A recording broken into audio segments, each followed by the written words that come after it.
It's Houston's #1 car talk show, In Wheel Time, live on SportsMap 94.1 FM. Thanks for riding with us this morning.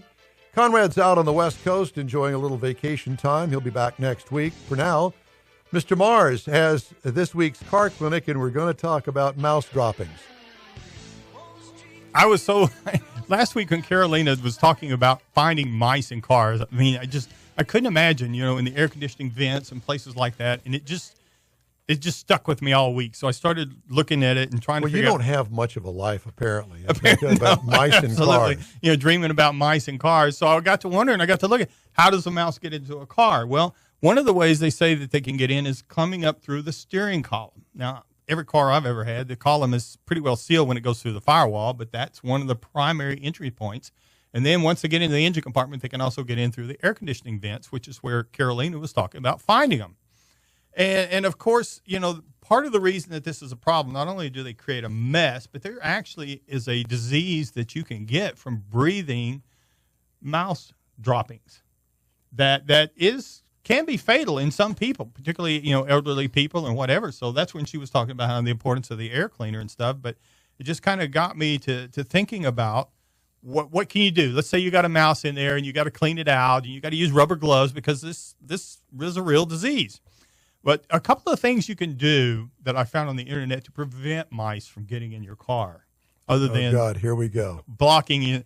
Is this going to be one of those commercials that I see at 3 a.m. on cable television? Just part of it.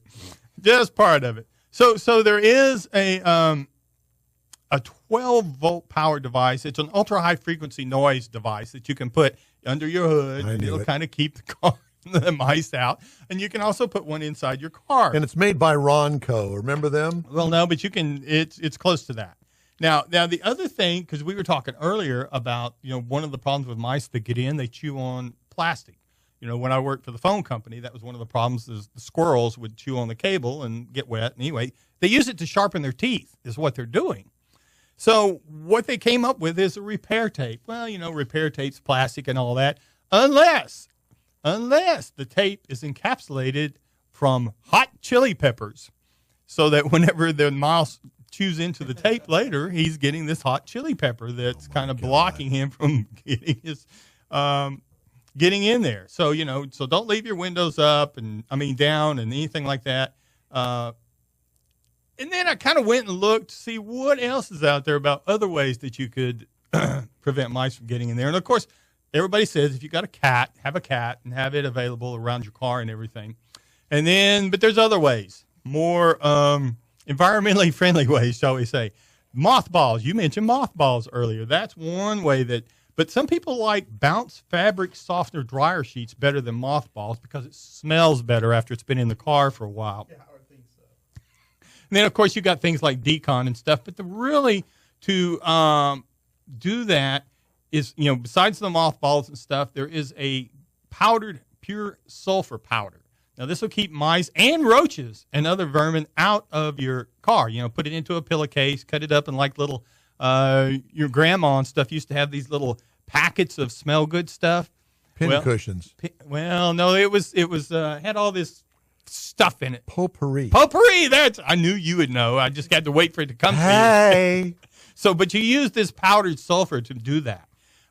Then some people also put steel wool inside the pipes of their car to keep the mice from climbing up and going through the car. You just got to remember to take it out, or put some tape over it to keep them from coming in through there and getting up into the air intake. And then, is this a long segment or? Well, it's coming. Let me do one more thing. One more important one here is that put the car on jack stands if you're going to put it up for a while. Why? Because only mice that know how to pole vault can then jump really high can get into your car. There's the best idea.